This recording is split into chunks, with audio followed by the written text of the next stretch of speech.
With regard to electoral justice, we must return this country to the ideal that the government is beholden to the people, that it has no other source of power except the people.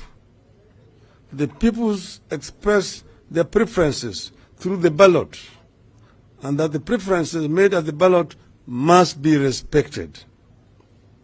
As I have said before, Kenya has become a laboratory for bad election practices that others borrow around the continent. An organized elite keen to protect narrow selfish interests has forged strategic alliances and captured strategic systems and institutions with the sole purpose of subverting the substance of elections.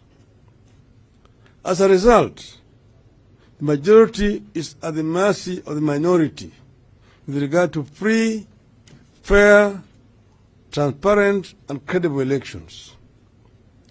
People wake up at dawn, stand in long queues to cast their ballots, but they end up with the results that indicate their votes were not counted and did not count.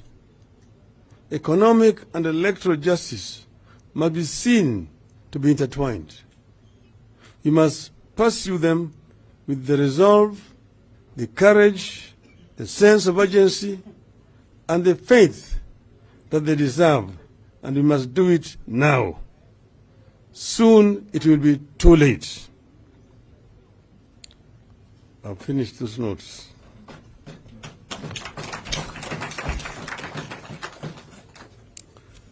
Then now, I want to now add a few points. First of all, what Professor Adams-Oloo mentioned to you people, and also what my other three brothers here have talked about. One, I want to begin to tell you here that nobody has asked for, and there will be no handshake. They've kept on talking wherever they go, oh, these people are doing this because they want to be called for handshake and so on. We have not asked anybody for handshake, and we don't want any handshake.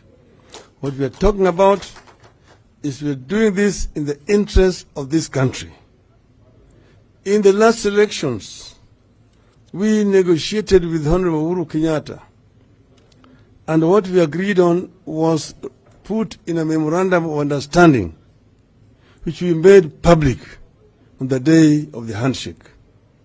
And that is what informed the decision to set up a task force which came up with the BBI.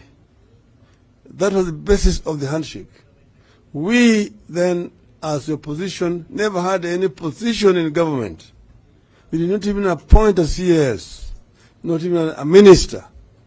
So there's been a propaganda which has been spread by this team of Kenya Kwisha that we were responsible for the problems within Jubilee government.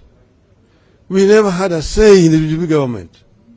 We never had anybody appointed even as a head of parastatal in the Jubilee government. Not even a permanent secretary in the Jubilee government. We have never had. They are the ones who are in government, the ones who are living there, earning a salary, having protection of security and so on, and yet they come out to the government and saying that the government had failed. If it failed, they were part and parcel of that failure, not us. Now, those who have spoken before have given you historical background to political development in our country from independence to where we are. We had a multi-party system at independence. We had